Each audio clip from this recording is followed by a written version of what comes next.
不仅为我提供了一个独特的创作视角，更是一次次的探索。因为地球有许多地方只有直升机、滑翔机、动力三角翼、热气球等飞行器才能到达。航拍对于我而言，更是以镜头为媒介，与地球进行一场静默的对话。2024年12月，2025年2月，又是2次个人的飞行。我从微博手机拍摄全球最著名的鱼尾峰。鱼尾峰在尼泊尔人的心目中是一座至高无上的神山圣山。鱼尾峰虽然不是喜马拉雅山脉安纳普尔纳群峰的最高点，但它却毫不争议地成为了尼泊尔的标志与象征。这2次飞行安排了动力三角翼滑翔机驾驶，飞行高度在5500米左右，在空中飞机高速飞行，就算在同一航线、同一摄影师也起不可能一样的角度，所表现的东西永远充满变化，具有独一无二的魅力。而飞舞极速快感能让这些大场面毫无差别的定格。用手机按下快门的瞬间，镜头下的神山也有了一种与众不同的明显。微我手机带给我一次全新的体验，拍出了圣山在我心中的美丽，长焦画质很突出，又轻便又专业。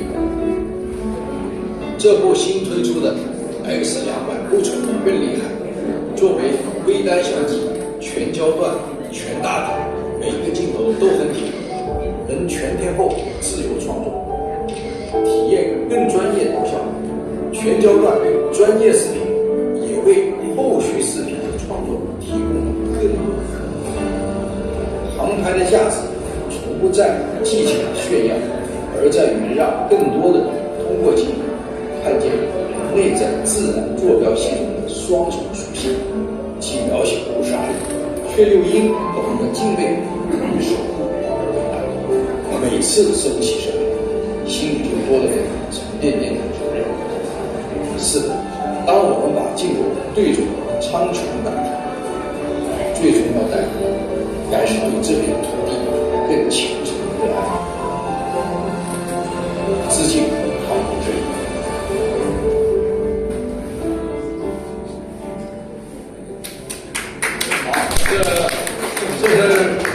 这是一个预热，等一下还有一个斯莫格对话的视频，我们在最后放。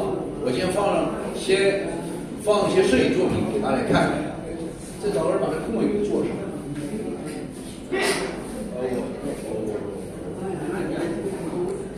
这是微我，你来。去年200期发布会这微我的小伙伴。这是去年5月。我第一次用vivo 100 Ultra， 用长焦600段和 Sigma 包括索尼的机身60到600的一个对比。这是我今天所要讲的一个主要的这么一个视频啊。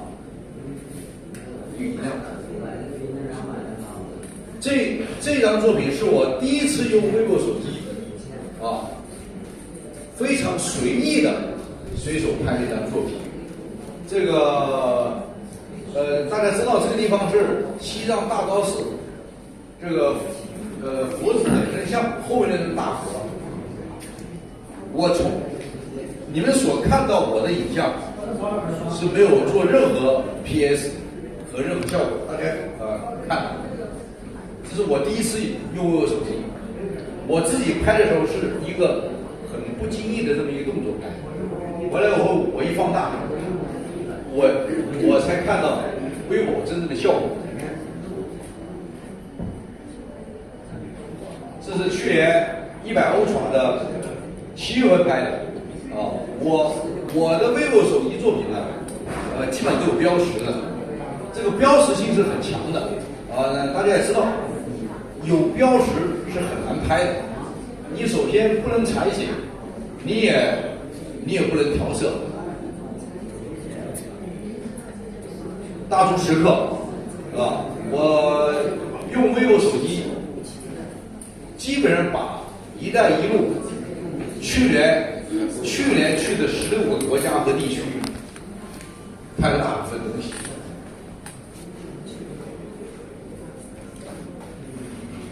这是100 Ultra，去年9月份拍的。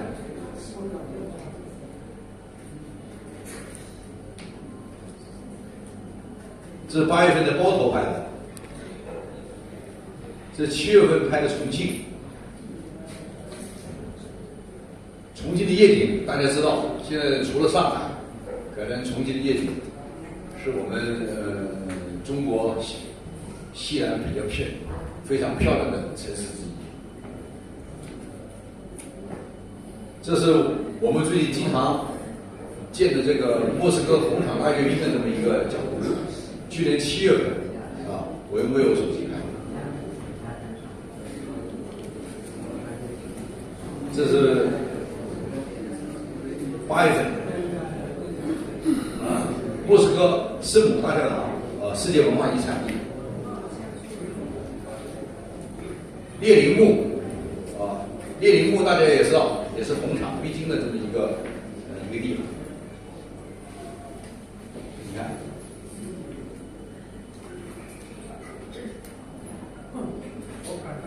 这拍的用 vivo 手机拍的壁画，啊，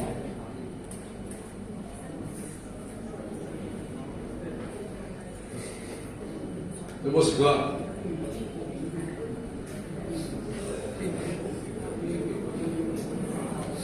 这是在圣彼得堡，圣彼得堡呢，大家知道这个雕塑大概有700多年，700多年雕塑。我用了85焦段，拍的这么一个场景。这是列宁在1918向东宫开炮的这个军舰，也是彼得堡壁画。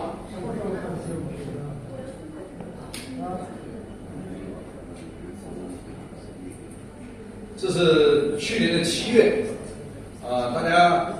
可能三星堆，我想在座人去的人也很多，但是我是同时带了一个数码相机，带了一个手屏，带了一个尺码，这边带了一个 vivo 手机，但是我没办法把相机拿出来，为什么呢？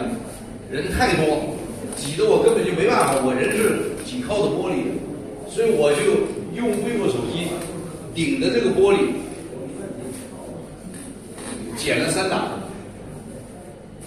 这是完全没有做过后期任何效果，剪3档拍出来。你看，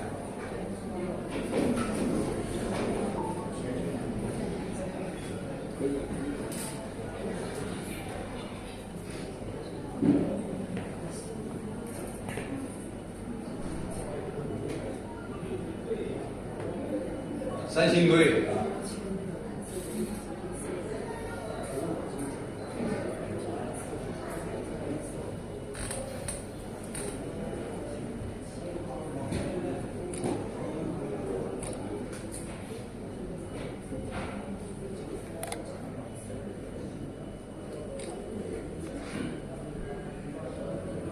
这个 vivo 拍美食这个手机，我想问问，因为在座的大部分都是摄影家嘛，是吧？这个也特别是我们曾主席也好我们朱主席也好，那都是拍照片的时间可能比我的年龄还长，大家都老摄影家，但是手机和相机的唯一区别，手机已经变成你身体的一部分。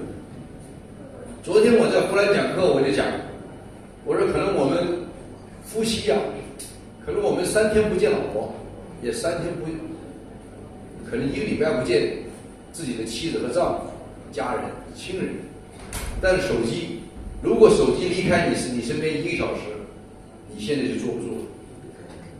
你现在谁把手机放到外面放1个小时，你们谁能坐得住？你们谁也坐不住。所以手机已经变成你们身体的一部分。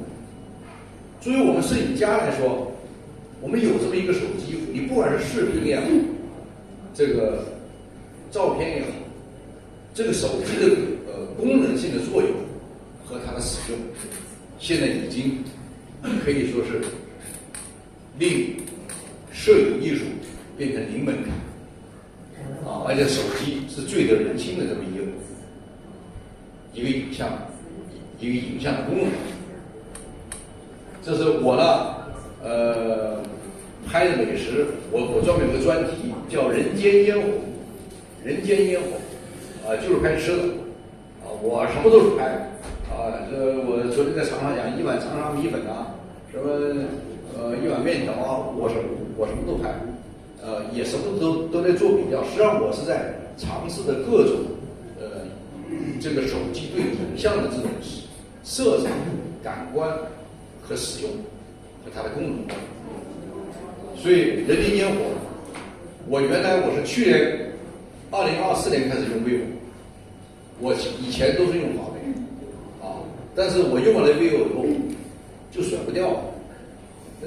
为什么呢？这个 vivo 的色彩确实不需要我们从后期在美图秀秀制作，特别是这个200，大家到后面可以尝试一下，可以试一下，等一下可以拉起来下去试一下。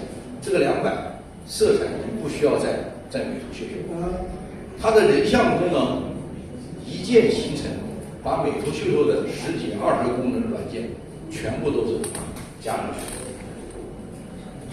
你看，我完全没有 PS 啊，完全没有美图秀秀。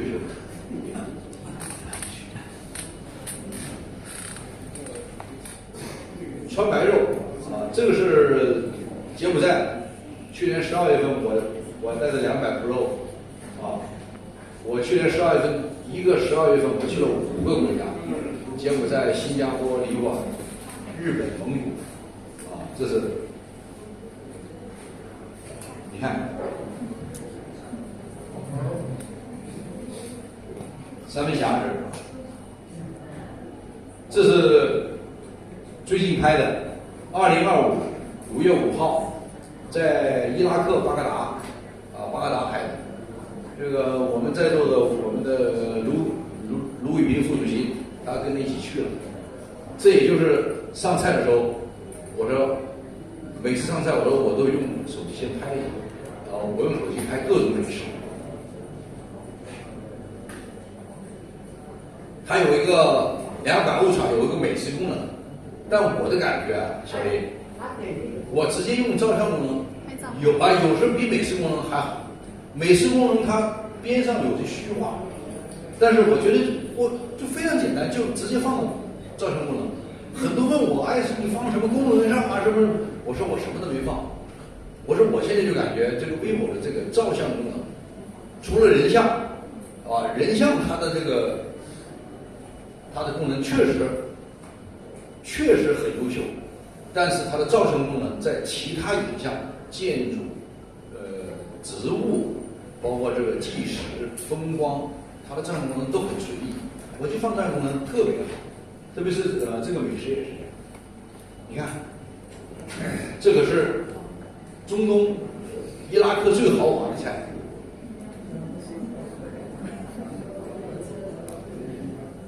这是今年我们吴秋霞副主席带着我在汕头拍鹰贡啊，塞大猪，这个吴秋霞，网红看这个看多了。昨天在湖南讲座，全场都站起来了。这广东这是什么节日？我说你们湖南人怎么不到广东去拍这个汕头的鹰贡，大把塞大猪啊！我说我这个场面算小的吧。这是我马上要去了，这是去年去福州端午节拍的。这就用手机拍的舞台，大家知道圣彼得堡这个天鹅舞是全世界著名的天鹅舞啊，这是拍的。北极啊，我也首次带着 vivo 手机进了北极，这个拍的时候这个时候温度还可以，大概1-2度吧，1-2度。这里相对就冷点了啊，这是北极比较北的一个晕船。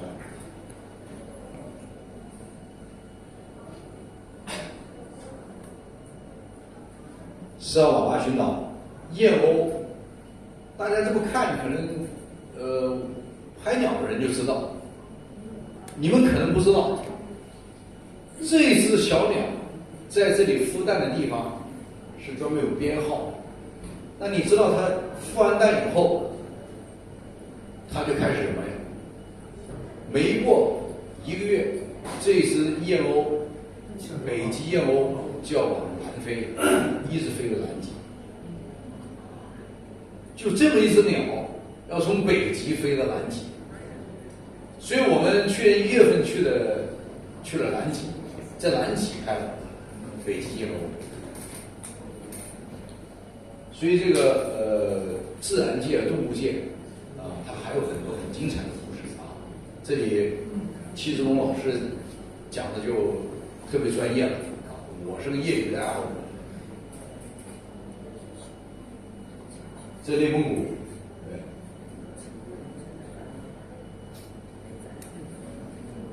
这北极的这就是很小很小的花。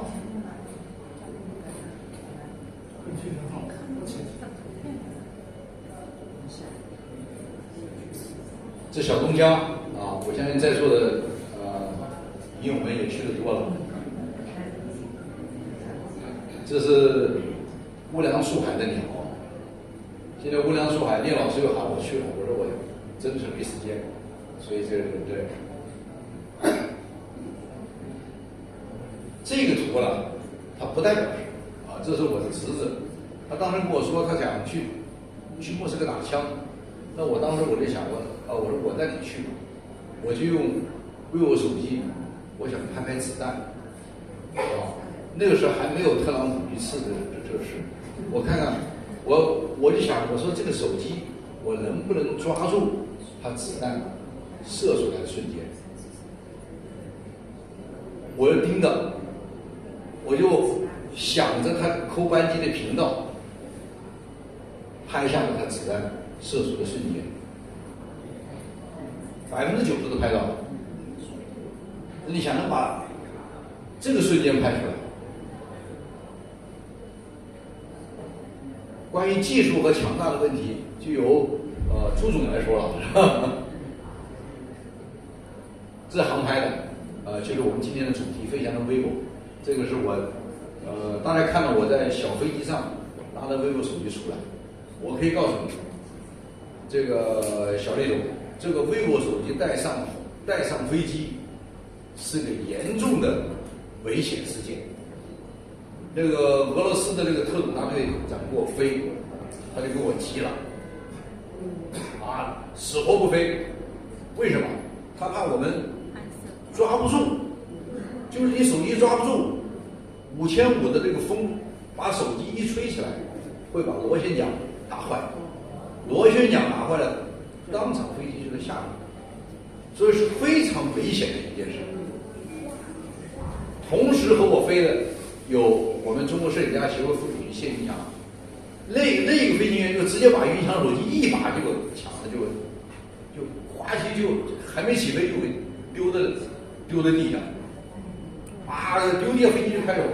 那云强是绑在飞机上的，他不可能拿去捡他手机，你知道吗？一把就啪就给丢了。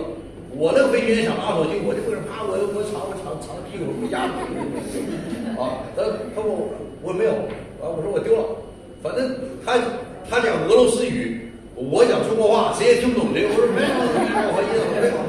了，不管了。飞机已经发动了啥都来不及了，就这样。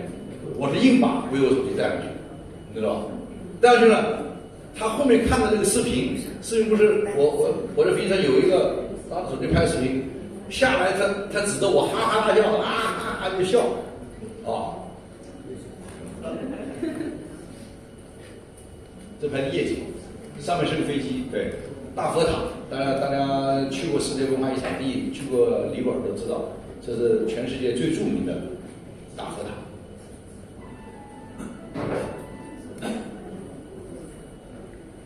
174焦段，吴哥，这吴哥的壁画很远啊，这吴哥的雕塑啊，这个吴哥的情况我就不说了。这是尼泊尔的一个餐厅一进门的这么一个大的佛像，铜像，它是印度教，印度教。这吴哥的壁画，大家知道吴哥是世界7大奇迹之一啊。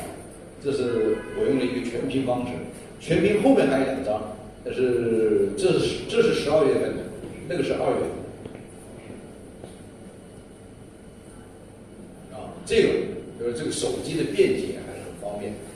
说老太太呢，一直把这个蜘蛛啊，这个蜘蛛是柬埔寨原始森林最毒的一个蜘蛛，但是柬埔寨老百姓都吃这玩意儿，因为它含有丰富的蛋白质，炸来吃。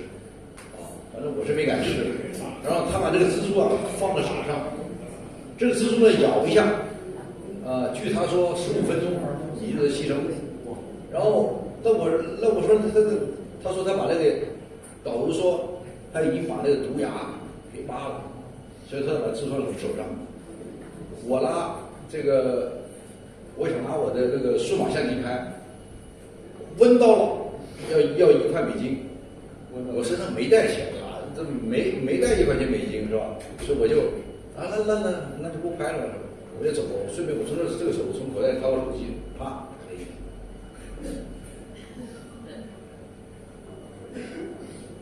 柬埔寨天安门夜景，这吴哥啊，这个我就不说了，这吴哥这个侧面230焦段，这张作品是很难拍的，大佛塔。尼泊尔这个国家大家知道，无人机带不进去，不能带无人机。大佛塔这一块都是世界文化遗产地，也不给飞机飞。但这一条是内陆航班的唯一的一条民航线飞过。我起飞的时候，我就已经看好我的角度在左边，我就跟我们同行的一个亲人说，我说你看雪山在右边。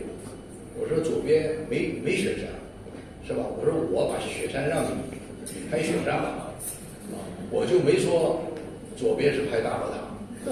然后对，然后飞机一起飞，对不起，我垃圾，相机拍不了，数码相机它3层玻璃，嘎嘎嘎嘎对不上焦，嘎嘎嘎嘎响，一定对不上，我就把那个数码相机放下来，拿着vivo手机。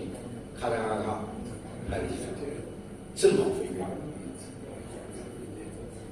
刚刚大家看的2个眼睛大法，这是世界最大的穹顶大法，这也拿手机拍，好妙。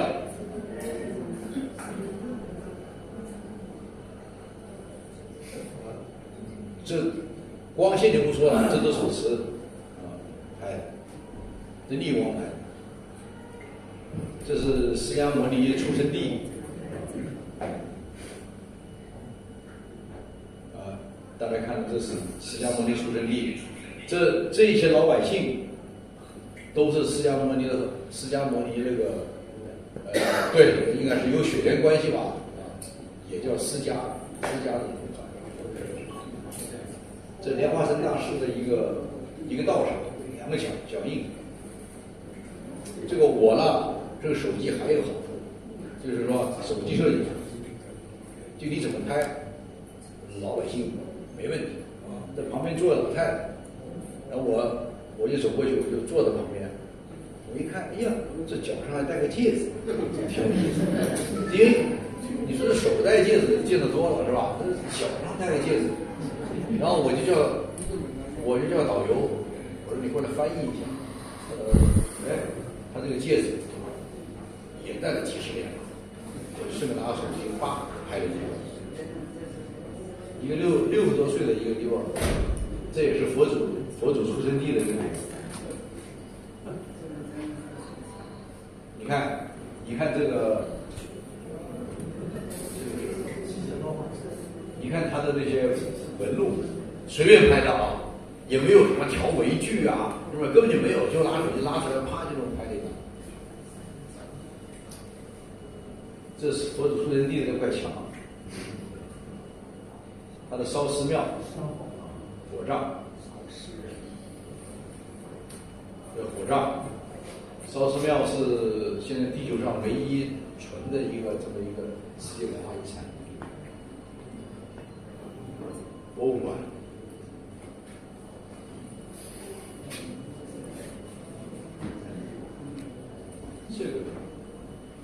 这个300，你看这个焦段300很远。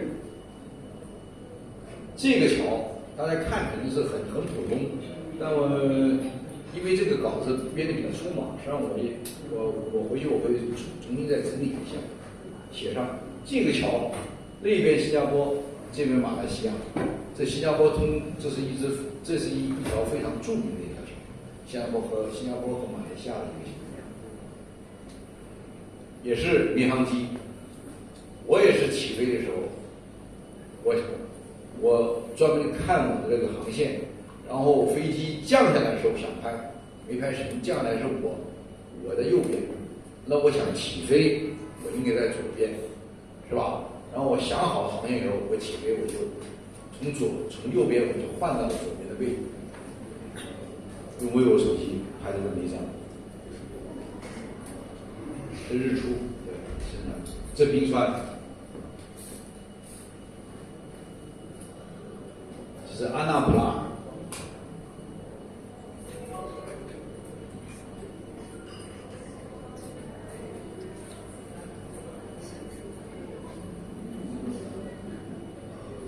这是日本去，这是日本的遗迹，在汇金。一个，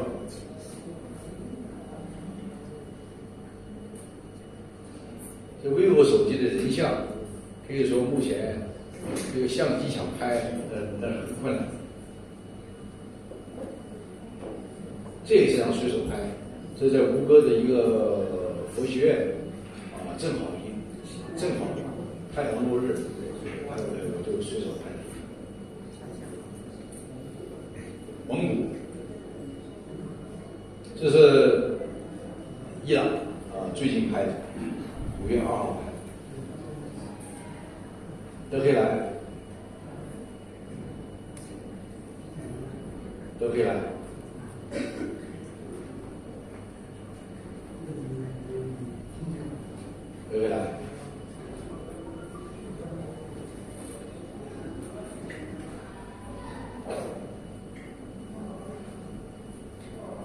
这英歌舞，这个英歌舞，我的手机没拍好，如果这2年再去的话，我用手机再拍片一下。德黑兰，这是我用手机当商业摄影，拿了一个商业摄影的一个棚，拍的。德黑兰，伊朗人的家庭观念是很好，家庭观念特别好。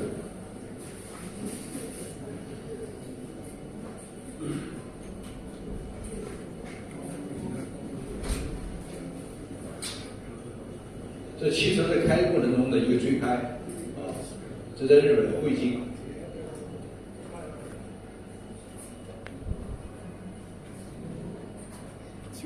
这个地方很神奇，这是世界上最大的墓地，是伊拉克的纳杰夫逊尼派。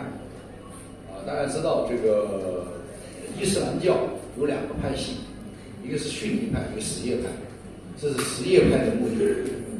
这个穆斯林呢，是绝对不会火葬的，因为穆斯林诅咒人最大的诅咒就火狱，就你这个人最不好的结果就死了以后给你烧了，这是一个诅咒。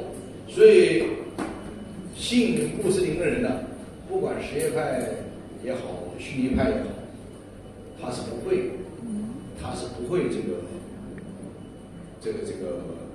这个火化的，不会烧的。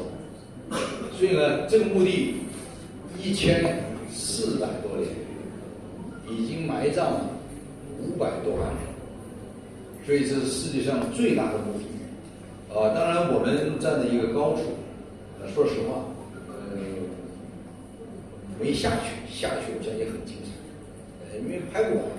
这个地方也是非常著名的世界文化遗产。当年美军打伊拉克的时候，这个地方美军也没有进，所以呢，伊拉克很多士兵，美军打败的时候，他跑这里面躲起来，这里有很多故事，大家百度搜索纳杰夫。这是德黑兰，纳杰夫，这科威特，这是德黑兰的美国大使馆。重庆的夜景，这是我前几天拍的，这个还下了雨呢，我就直接跑到那个山顶上，当地社协主席带着我到山顶上，我就拿手机拍了一下，因为下大雨。这一组实际上是德黑兰美国大使馆的这么一个涂鸦，我觉得很有意思。微信没敢发，你发了微信以后去美国，自己看手机，人家不给我们进美国。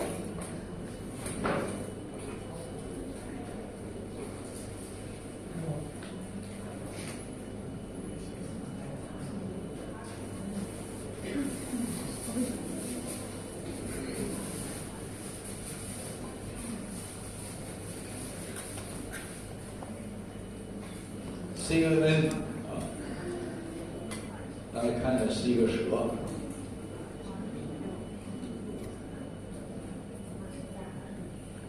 这造飞机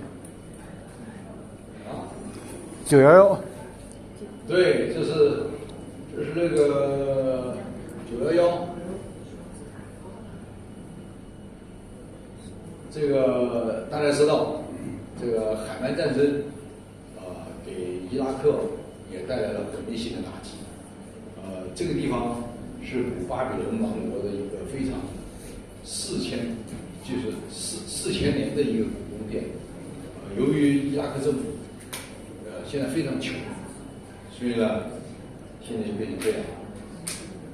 这是著名的世界文化遗产地，古巴比伦王国。这古巴比伦的一个图腾，4000年的一个图腾，狮子。这伊朗德黑兰，这个伊朗这个民族，它由于是雅利安人种，它还是比较有这个英雄情怀，所以他们他们就习惯在他们自己的节日里，到英雄的墓地来吊唁。这是哪个英雄？哪个英雄？不单是两伊战争，他就是伊朗所有的英雄。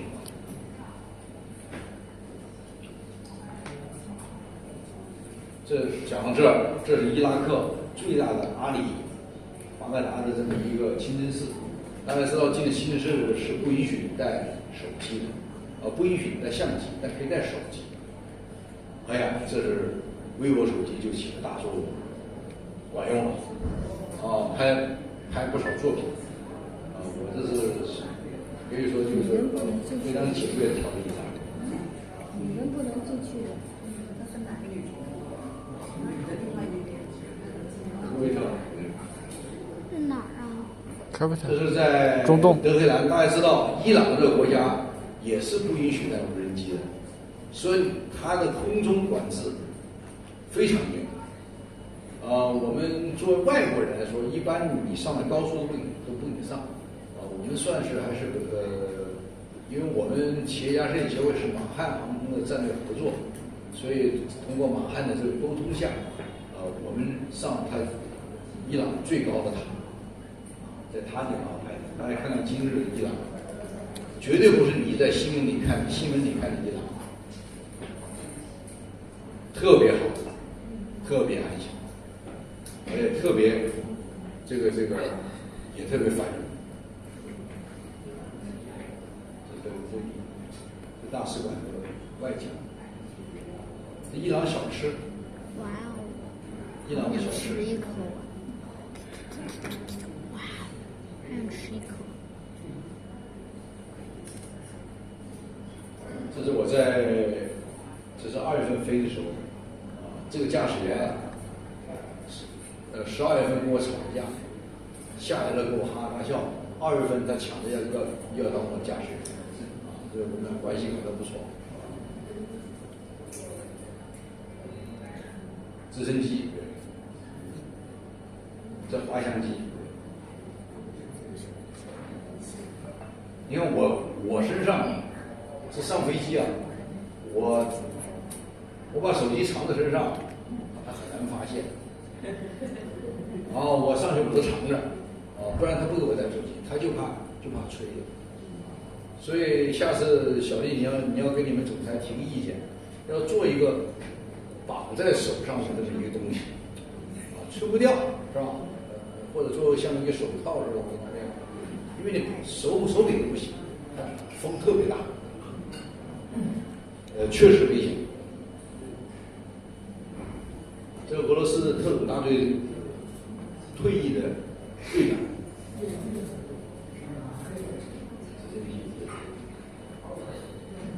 你像我上飞机，我带多少相机？2个，这么少，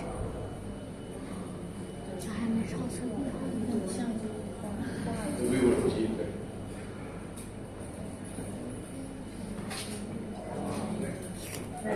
这个大队长下来以后看了我这个视频以后，看到我拿微波手机这个视频后，哈哈大笑。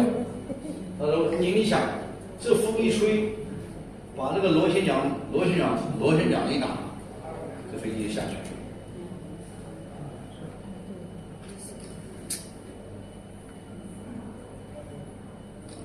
这是我新拍的一个题材，在后面大家可以看一下。我今天是违反了李丹的要求，这个周洋李丹说不能搬进，我搬进给大家看看，是吧？后面一个用vivo手机拍的一个长条，非常精彩，大家可以看看这个原作。这是我的一个新的创作，这是印度教的这么一个这个1600年历史的这么1600年的一个“一带一路”尼泊尔昌古腊鸭洋神庙，世界文化遗产，始于理查维王朝时代，公元前323年，1600多年。对，这是叫毗湿奴神，躺在大蛇上，身上沉睡在宇宙之海，他是个破坏神。这里写的很清楚。2月3号手机拍的，然后这2幅作品，法国塞法图威特收藏，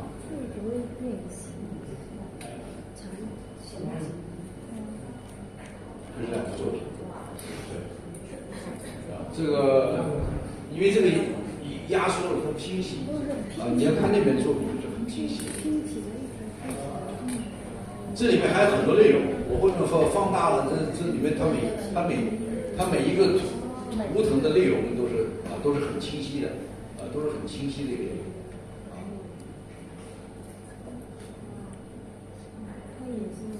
所以用这个，我们用相机，很难拍出这么长条。你看你这个相机要拍这么长条，你很难拍这个全屏的，起码是6比24。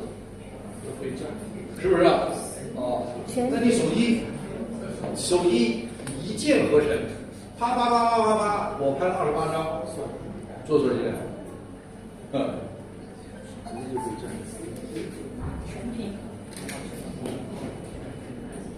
好，我们的下面呢，我再放一些我们去年做的微博的一些大赛，中国社协的一些主席啊，因为这个作品是比较早，但是手机嘛跟相机一样，大家都有个熟悉的过程，所以有些也是因我的投稿，我就简单挑了一些出来放给大家看。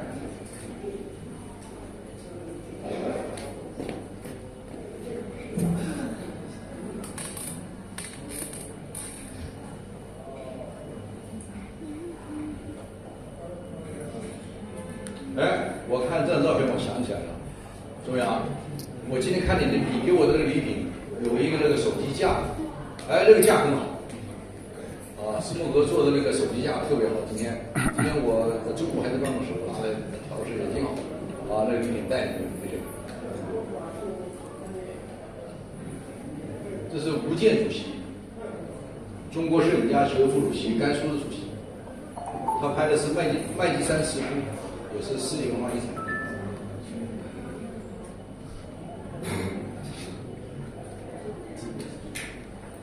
李学亮主席，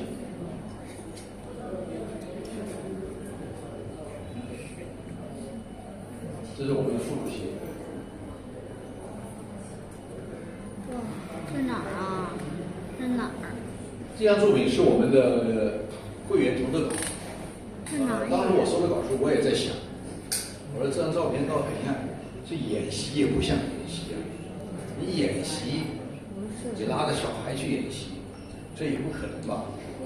所以我当时在想，我说这张作品应该是一张真实的消防员用微波手机拍的作品，是不是啊？你看这家伙，你看还笑着。这不像演习吧？这肯定你不可能拉小孩来演习，是不是？对不对？演习也哭不出来。对，左边的在笑。这张作品还是笑，不是笑。不是左，他不是笑，我也你看这一张，疼了，这个是死磕了。小丽的吗？这是不是？这是去年4月份收的，4、5月份收的稿子，还是就是你们最早还不比100，还前面那个叫什么70叉什么玩意儿？那他摄影水平很好啊？他的摄影水平对，拍的美女。这是我们的一个欧鹏，我们一个副部长拍的野生动物。你看，这个早了，这是也是去年5月份收的稿，6月份收的稿，这还不是100户床。哦，是100户床，是100户床。你看，他说他专门拍野生动物，拍蛇，拿过来。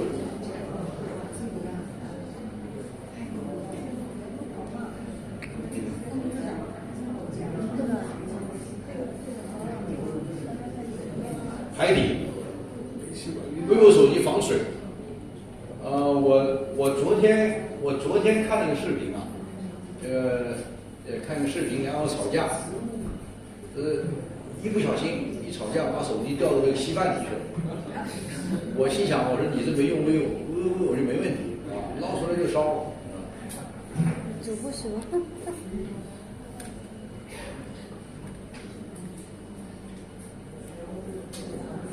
哇，这花石。你看这个，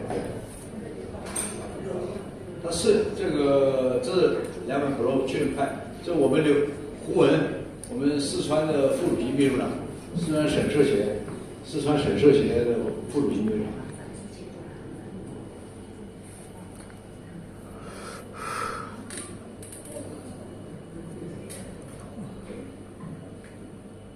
哇，这哪里呀？